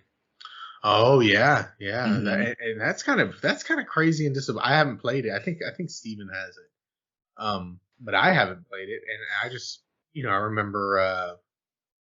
I heard they were working on a Wolverine game, weren't they? Are they still no. That's Insomniac. Insomniac's making the Wolverine game. Okay. But I remember Arkham Asylum though, and Arkham Origins and all the Arkham games like being pretty badass. Towards the end, I think people were just getting tired of the formula. Mm-hmm. Kind of like with Far Cry. Like if you're super into it, then these new Far Cry's gonna be it. But if you're like a fan but not super fan, it's like okay, this is the same thing for the 12th time. Mm-hmm. Kind of over it. Yeah, it ended good. I mean, even with the fourth one, even though I think Arkham Knight only gets as much hate because they just use the Batmobile a little too much, in my opinion. But I don't even think it's as terrible as most people make it out to be. It's just that when it is there, it kind of does. It kind of halts momentum. But Arkham Knight gets a lot of hate. It's gameplay wise and stuff. It's smooth. But that was in 2016. Yeah, I know. I'm ready to feel really old like that. But it's been a long time. They haven't made a game since that. So for their first game to be this, and it's like practically dead, especially with the way Warner Brothers is now, they will have no qualms shutting down something that they think is not making them money. So it's kind of sad. It's kind of like that no Batman thing of you're a hero if you live long enough. Yeah. Become the villain or whatever. Yeah. And that's kind of like true. I mean, of a lot of these studios. Mm-hmm. I remember, of course, the OG. The first Arkham was Arkham Asylum. Like that was fucking crazy. That was cool. Mm-hmm. I mean, even the second one. And those first two were like gold. Yeah, definitely. Yeah, it's kind of like we've learned over the last decade. We put all these like developers on a pedestal, and like one by one, each of them has just done something. You're like, bro, like Bethesda was the first one. For me, that was the first domino to fall. I thought Bethesda could do no wrong, and then once that happened, you kind of open your eyes and go, wow, it's been shit for a bit, huh? Well, it was kind of gradual for me. I kind of noticed it with Fallout 4. I was like, okay. And then with Fallout 76, I was totally like, okay. That opened up the floodgates, yeah. And then the promotion, that's a whole thing we could do a whole video on. Well, not even just that promotion. So they've done multiple different things. Hmm. Which that little nuke that I have. Yeah, They're remaking that nuke, but with more games in it. If you want to get it, I think it's still gonna be $65. I think it's gonna include Fallout 4 and everything for PC. that's pretty cool. And the nuke, $65, man. That's cheap. That's cheaper than games today. Just a heads up for you. It has Fallout 1, 2, Tactics, 3, New Vegas, 4, and Fallout 76, I believe. I mean, even if I don't play that one, that's a lot of games for that price. That's a steal. And they come in the mini nuke. And that's a nice collectible. Dang, okay. Yeah. Even as much as you might not like them now, they're like, I'll tell you a good deal from them though when I can. Yeah, I mean, because all of those games are great. Yeah. Well, I can't really speak much on Fallout 76. From what I understand now, it is. Now, yeah. I've actually heard it's good, but it's one of those like, give them credit for making it good, but also let's not forget the journey. What's really crazy is the quick change, I guess, to a hill that CD Projekt Red had with the release of Cyberpunk 2077. Because I remember Witcher 3, its release being a little rocky. Mm-hmm. They were super apologetic, but you got a CD and you got stickers and a thank you customer card and all this shit. Yeah. We bought The Witcher 3, but then with Cyberpunk 2077, what really got me is I remember, I think the original trailer, I was in high school maybe. You showed me it. Yeah, when the original fucking trailer, I was in high school. Yeah. This for some of our younger viewers, I graduated in 2012. That was fucking years ago when that original trailer. It was the woman who she's actually in the game, final game. In the game, she is one of those cops that goes after the cyber psychos. But in the trailer, she is a cyber psycho, and they're capturing her. And it's this trailer, and at the end it says, Cyberpunk 2077, ready when it's ready to be determined. And so it's like, oh, I took that. I think everybody took that. Like, okay, they're saying, hey, we're just putting this out. Maybe feel the waters, but this will be ready when it's ready. It's gonna come out in a ready state. Yeah. And then it came out and it was just fucked. Horrible. For a lot of people, I didn't really have that horrible experience that a lot of people had, but I know a lot of people it was a fucked experience. So that was kind of I was like, dude, what the fuck? Yeah, when you do something like that, you have to deliver. You can't stumble like that. If you say something like this, it's gonna be 60 frames. All the time. It better be 60 frames, all the time, with like the occasional dip because, nothing's perfect. But if you say that and then it's like, oh, this is at 30 FPS, you're going to get called out on that, and rightfully so, it's bullshit now. Yeah, just the stuff they did. Again, good on them for like getting it to a decent state. Maybe, it's a mix too of like, the publishers going like, hey, we want this now instead of giving you more time, nothing's like really cut and dry. Like No Man's Sky is probably like the best example of something like that, because people forget that was an indie studio that legit was, and Sony kind of maybe screwed them over with the hype, but also it was on developers too. They weren't completely honest, so they weren't innocent in this. But I think they just bit off more than they could chew. But eventually they kept working on it, and now people are like, yeah, this is exactly what I wanted with this game. And they're still working on it to this day. Really? To this day? Because I know they came out with like a VR version. I think they might have re-released it for PS5, if I'm not mistaken. They did, yeah. I'm pretty sure they're still making new content for it. Like, because like one thing I always see is like, like those Steam awards, like jokes. Like, they'll vote, winners jokes. Like Red Dead 2 got Labor of Love. And that's obviously a joke because they gave fuck all for, the online. Yeah, Whereas something like they said, like, in reality, it should be something like, shit, freaking, what's it called? Starfield. Not Starfield. That's a whole different, that came out too. Oh my God. I meant, Stardew Valley just came out with a new update. That game's like over a decade old. Oh God, Starfield. The sad part is, I heard mixed things on it, and now it's just kind of, I don't want to say it's dead, but no one talks about it anymore. I think part of that, because I haven't really been paying attention. I have a PC, but to be honest, I find myself playing it less and less because it's upstairs, and pretty much the rest of the world's downstairs. Same. Everyone's downstairs, TV's downstairs. The dogs are Dude, yeah, downstairs. same.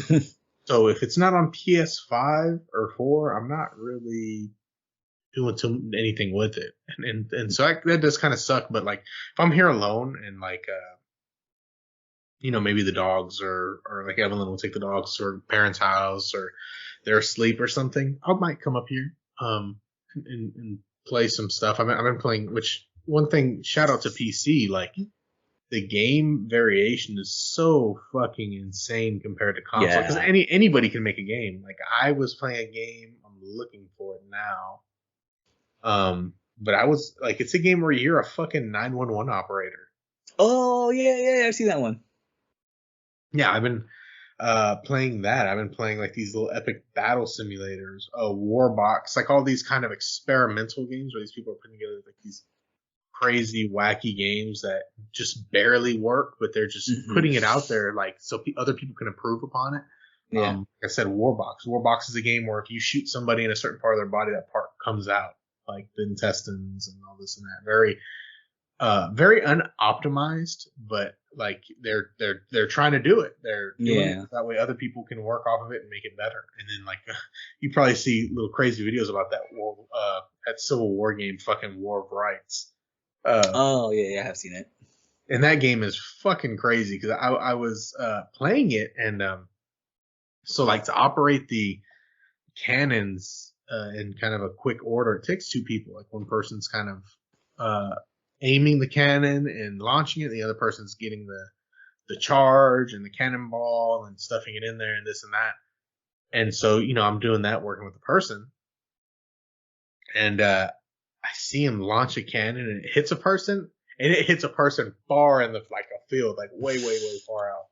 And because it was kind of a group of them, but it hits that person, you see him turn to pink mist. And it's crazy because it was so far away, but you can see that person go, and it was like, oh fuck, it fuck that person. You're gonna get a PTSD just from that. Dude, it's like Glory, like the opening scenes of that movie Glory. Oh, that's another old one. Jesus, just really showing our age here, 19. I think we were 3 when that came out. To be fair, that's true, but also with the great Matthew Broderick and Denzel Washington. I know the cast. Yeah. Speaking of that, I showed my grandma Shawshank Redemption. Oh, she had never seen it? No. My grandmother's an older Hispanic lady. Like she's. Oh yeah, that's true. Yeah. Which my mom had seen it and she loved that movie a lot. It's a good movie. Well, yeah. So I had never shown her a movie, and then she had questions afterwards. But that movie, she was like asking questions for quite a while afterwards. In fact, because I try to call her every day, like when I'm on my way to work, and I was talking to her, she goes, so about the man, why this, why that? And so I'm sitting there like a couple of days, like a week after, talking to her about this movie. So she liked it, I assume. Yeah. Well, she thought it was sad, but it was a good movie. Well, yeah, it is sad. And very overly empathetic as grandmothers are. Like when that fat dude gets beaten to death. Oh yeah. Yeah, she's like, why? Like yeah. The whole time, like just cringing, like, oh, why are they doing this to this man? Yeah. And then originally, I was trying to show her another movie. I was trying to show her End of Watch. But there was like just too much cussing, and she was like okay with it, but I felt uneasy putting that movie on. Yeah, my grandmother. You should watch Hereditary with her. Yeah, demon stuff. She's not. She's one of those old school Catholics that has a whole room just dedicated to the saints and to Jesus. And she has a prayer pew and all the candles and everything else it's a whole room. She's gonna watch that immediately, go there for like 3 hours, say 500 Hail Marys. Oh yeah, there's been many a times where I walked past that room and my grandmother's just in there praying on the rosary, But so yeah, probably not a good movie.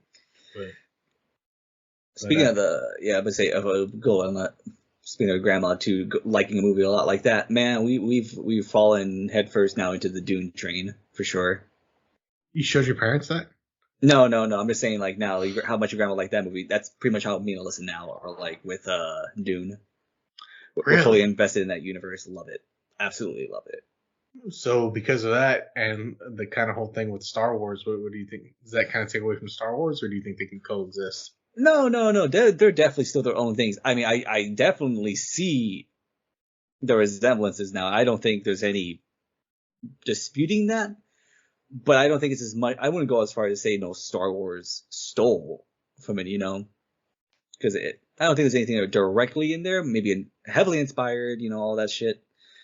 But it's not like I watch Star Wars now and go, oh, this is just Dune. Like they're very similar but very different. They have their own vibes, especially since the original trilogy is more. It's kind of a fairy tale, It's very like black and white. Here are the good guys. Here are the bad guys.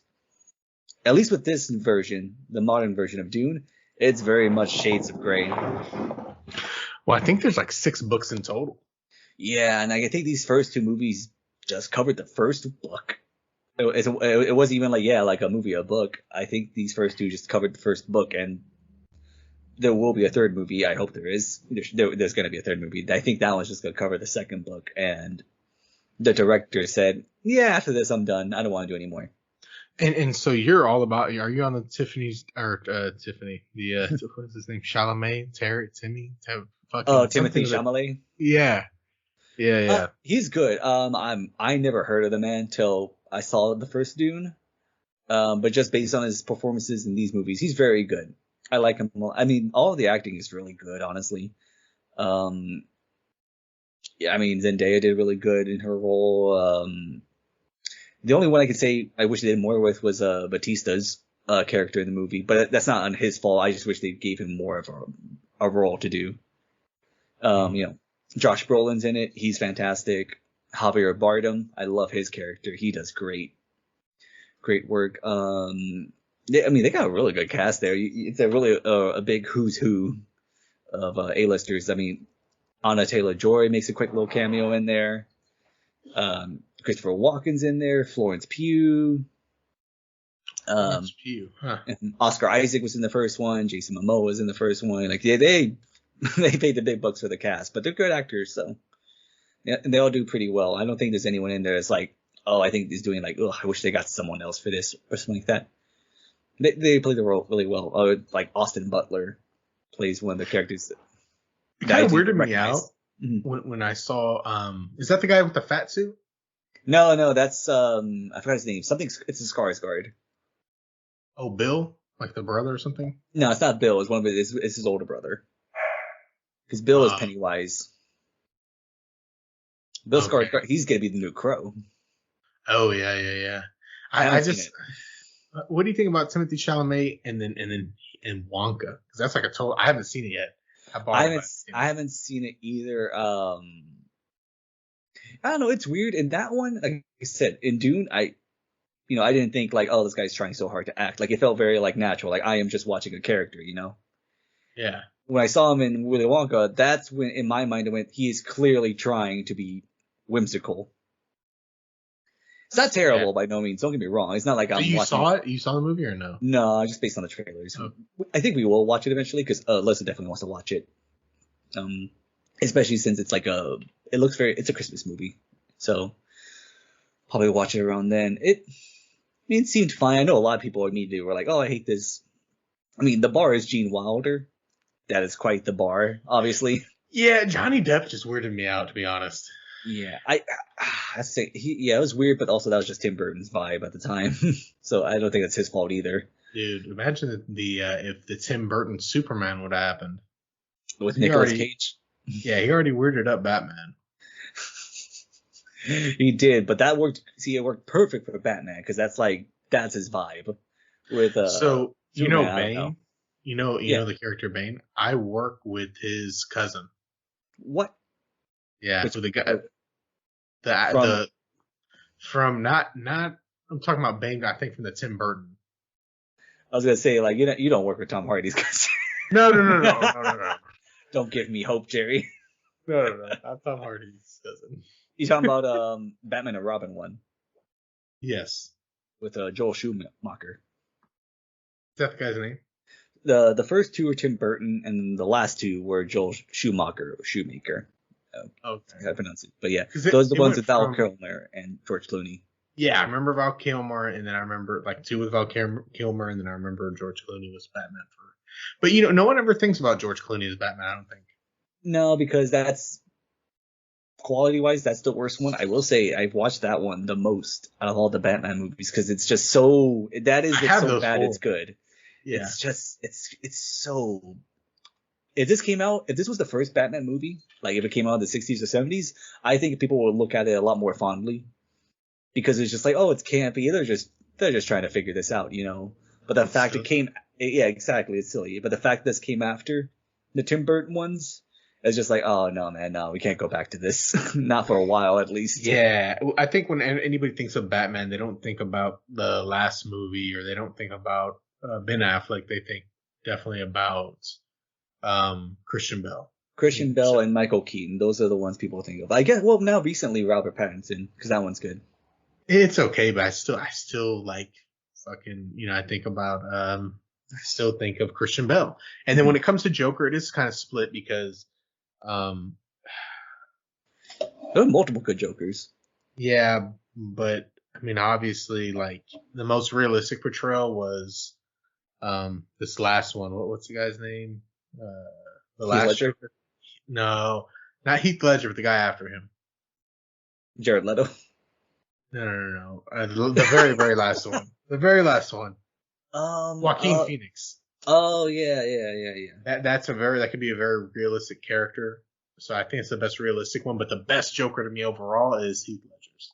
Heath Ledger's and Jack Nicholson are neck and neck for me. Jack Nicholson is like perfect, straight from the comics. Yeah. Yeah, like straight there. He's still homicidal and really crazy, but obviously really, really goofy. He's just having a ball, you know. Whereas Ledger, that's definitely like we've gone off the deep end. The humor he has is like dry and dark, you know. That's like a great example of like two vastly different interpretations of the character, but both great. Yeah. And then like what you say thing too with Joaquin Phoenix's version, definitely a lot more different. That focuses more on the mental aspect of his character. And then whatever the fuck they did with Jared Leto. Don't even talk about Jared Leto. It's not even entirely. I don't like the guy at all, but it's not entirely his fault because I don't think any actor would not have been able to make that material work. I feel like it's partially his fault too, because he was trying to be partially. that fucking guy that like sending the people used condoms, or was it used condoms? Yeah, That's fucking gross if it was. That's disgusting. Yeah. So used. Could you imagine you pick up this condom, there's like fucking jizz, and it's like got somebody else, like, no, what are you doing? One of my favorite stories I've learned, because you hear about that, and I think months later, they interviewed him about that, and they go like, oh, did you really like send out these things to people? Like it was like dead rats, like you said, it's just fucked up shit, And he goes, and Jello just went like, oh no, people make up these crazy stories, You hear all these things through the grapevine about, what people try to do for their role. I wouldn't do any of that. And the guy I was listening to, he said like, oh, he's right. Things could get out of hand, through the grapevine. Where did these rumors originate anyway? And it was literally Jared Leto saying in interviews before he did these things.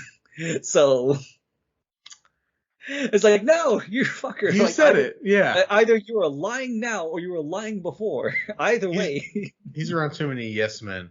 I'm glad. Fucking. See, he has that cult and shit. Yeah, that's a whole different thing. Like a sex cult. What other reason is there to have a cult?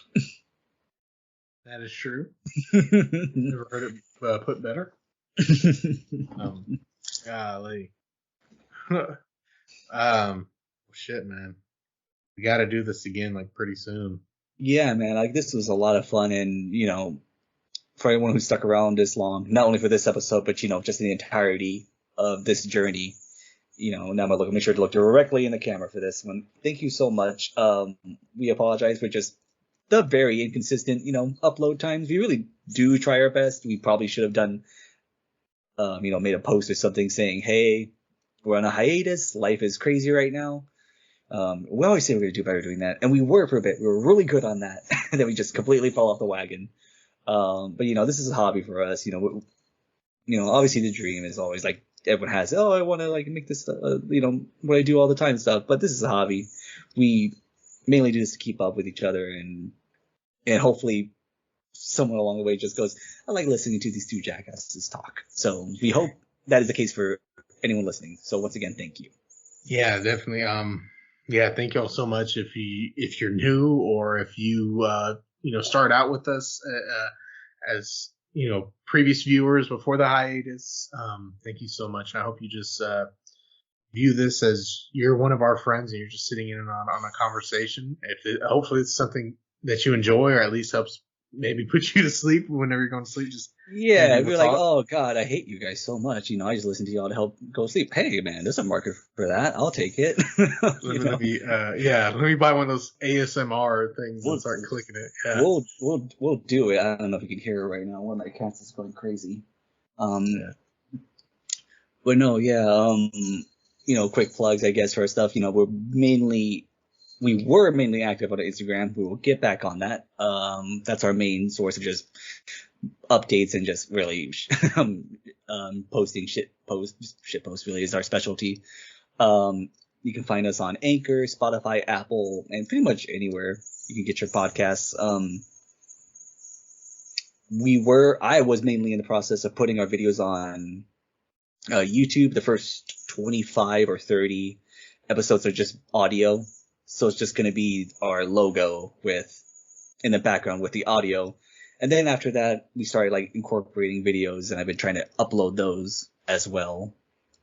So if you're interested in that, I would say, please watch them all. But if you want actual visual stimulation, I'd say around the 30 mark. Episode 30 is when you want to start that.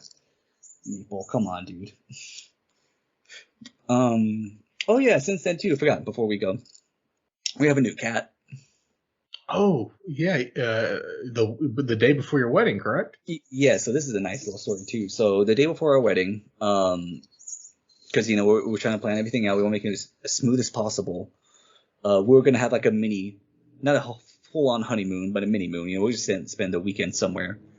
So I thought, all right, the night before, we'll pack our bags, I'll throw them in my car, so that way when we come home, we just get in my car and then we'll just go straight to the Airbnb. And so as I'm going there, like at 10 p.m., good lord, the night before I open the garage, I immediately go to my car, I'm packing stuff in, and I just see this blur, really quick black blur, just run past me. And at first I thought, oh, I'm probably just saw something. It's dark, I'm tired, I've been up all day, moving around. And then I hear something actually like moving around boxes in the garage. So I'm like, okay, like there is something here. It's probably a possum, it's probably a raccoon, just something like that. And then like I look to the corner and just like out of nowhere, just very calmly, this small little black what's it called, tortoiseshell cat just comes out. Tortoiseshell? It's a, what's that pattern called? It's the one like turquoise, not turquoise. Just a freaking thing. It's black and orange, so it's like black with like tabby. Okay. And it's coming. I'm an idiot. It's a specific coat though, because tabby cat's like brown with like black stripes. Yeah. So it's a different one. But anyway, this little cat comes in, and it's tiny. It's like really tiny cat, and it's like, oh hey, buddy, and he immediately just starts like going up to me, like rubbing up on me, like, oh my god, please don't do this now, like, because like we can't take care of this cat, we can't like keep it in, because you can't just throw in a cat with other cats. They'll fucking kill each other. So I'm just like, okay, well, Alyssa was there too. It's like, we can't take care of this. We gotta like go. I'm like, oh. So what we did was just like left food and water outside the garage. And like, all right, we'll be back in 3 days. If this cat is, if she's around, we'll see if we can take her in. If she's gone, then she's gone. And lo and behold, when we came back, she was still around. And so we eventually took her in and just like, oh, we'll foster her for a bit, give it to her a shelter probably to see what they can do, because we already have 3 cats. And then eventually, though, we just kind of came to like, she's super cool, she's healthy, like she's very friendly. Just like, I think we'll probably just end up keeping her. And then, yeah, we just ended up keeping her. So now we got this crazy ass street cat with us. She has ballooned because she used to be super She was a skinny. little, She yeah. was a tiny little thing. Now she's a unit. She's a chunk. Oh, believe it or not, my mom has two cats now. Oh, really? Yeah, yeah. She turned she turned my childhood bedroom into the cat's room. Oh, she really misses her children. She just replaced y'all. Yeah, so I had, I still had my childhood bed and Yeah. the little TV and everything. Yeah, yeah. And fucking, she told me it was gonna happen, but there's a Yeah. litter box now, her work like desk for when she works from home, and like cat toys and shit. I'm like, oh, wow, fuck me, I guess. I mean, hopefully, if all goes well, I don't have to go back there, But at least, like, if there was a day where I was like, oh, hey, mind if I stay at the house? I'm tired or whatever. Mhm. Like, I'll have a bed. Nope, you got to sleep on the couch now. That's funny. It's a cat's room now. This is what you get for leaving me. Yeah. But yeah, I never thought I'd see the day where she would get any, because she's never been a fan of, like, the animals or anything. But she loves these little cats. That's sweet. That's nice. That's funny. Well, since we're getting closer to wrapping up too, I don't know. Do you want to talk about any potential ideas you have for next episode, any future episodes, or kind of want to keep that a surprise? I have a couple actually ready to go. I will say at least before the hiatus, I did have a couple loaded in the chamber. Like I have 2 or 3 ideas that, like, once we just need to plan it out, but I think they'll be good. As far as plans, man, maybe I would like to get more into remarkable, like, environmental storytelling. I think we did an episode on that, but there's been quite a few games. It sounds like you have your hands full with Baldur's Gate 3, and that's got plenty of kind of environmental storytelling. Oh yeah, that one I think it's almost a must to investigate around. It helps a lot. Let's see. I know, like, this is in the future, but one I would like to do. There's plenty of horror games for October. What was it called? Faith. I would love to do Faith for Halloween one. That's down the line, obviously, but that's something I do want to do. And then I would also like to do one maybe on video game trends. Like now, at least on the PC space, one of the big trends is the ghost hunting trend, where you have all these VR ghost hunting games. And I see a new one pop up, like with some variation. Like some of them aren't exactly ghost hunting games.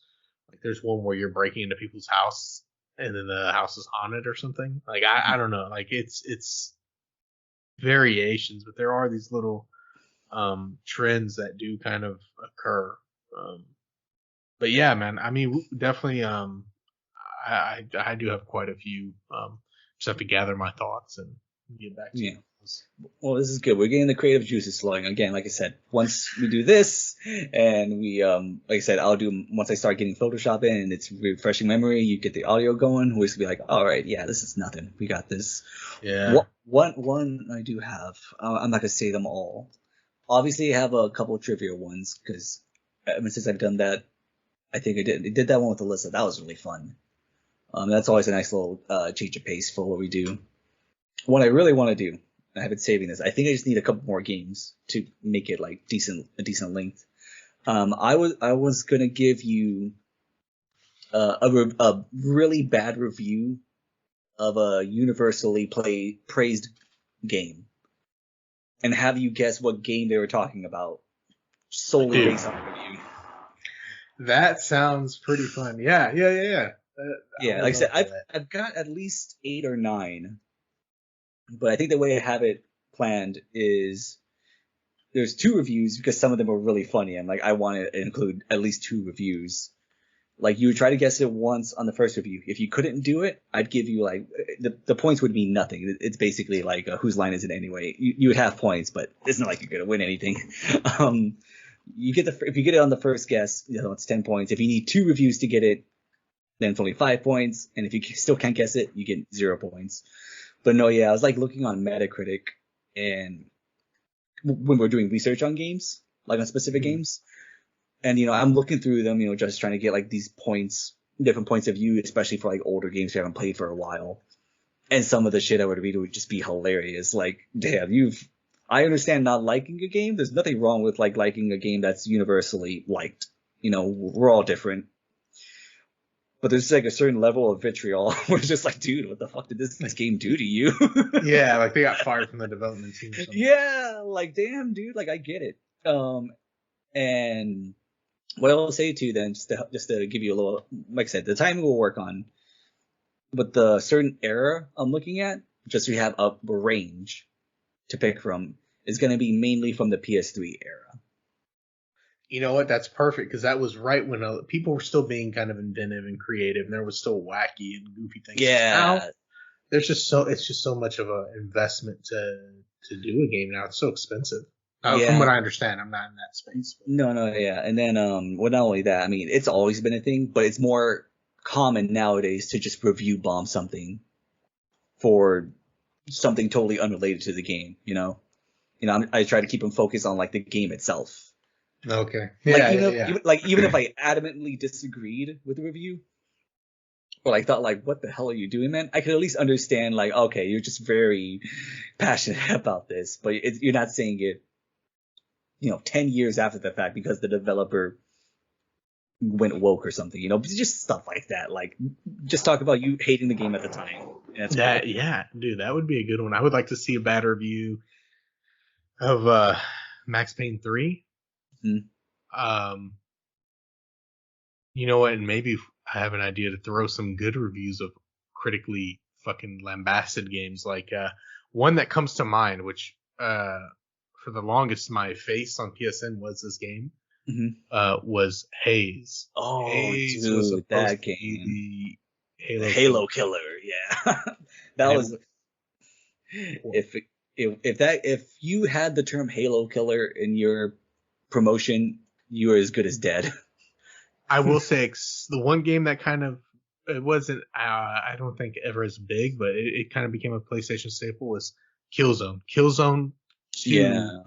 I think and that one was good, really good, but it also put itself as a Halo killer for that game specifically. And I remember watching trailers about the technology about that because it was like little stupid things at that point. So we're in high school or junior high, and one of the things that they were bragging about was the collision detection on not just items that were blowing up or whatever, but with the sparks. You would shoot it, and the sparks would bounce off the floors and the walls, which is cool. And then as well as the collision detection when there was like realistic physics for like grenades messing people up and stuff. So that was cool. But yeah, man, for sure.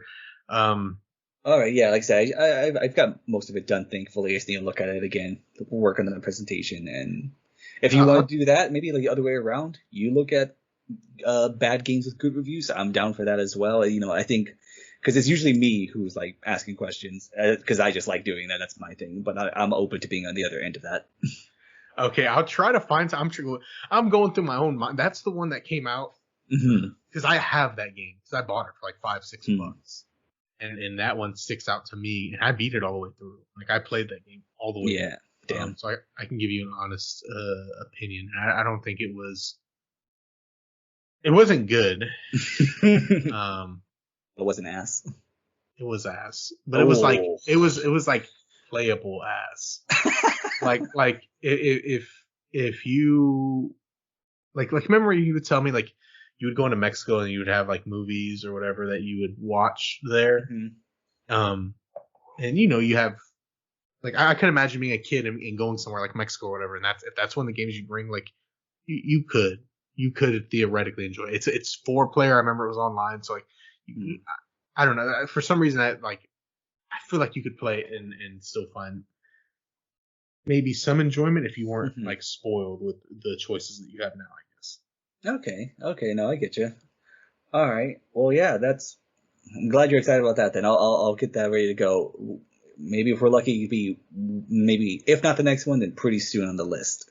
But if anyone's, like I said, near the end here, if you want to like message us on Instagram or email at us to unrelatedbrothers@gmail.com with like ideas of like what you would like to see, games, topics, maybe even some constructive criticism, so just a friendly hello, whatever, we're open, we do try to like, be, I guess what's called active with anyone who comments on us and stuff, because Now, obviously not during the hiatus, but now. yeah, Yeah. I'll be devastated if I look in our emails and I just see like, do you want a sponsorship for like 10 grand? I'm like, oh god damn it, I'm just delete that. I'm gonna act like I never saw that. But Yeah. we're back, baby. We're back. And again, thank you to anybody who listens to this podcast for any reason, like even if it's just to help you fall asleep. It's just something. It's good to be able to hang out with my best friend and talk about whatever, I mean, whether it's a topic. It gives me something to do in my free time, and gives me a cool person to do it with. In a platonic sense, I guess. uh, For yourself.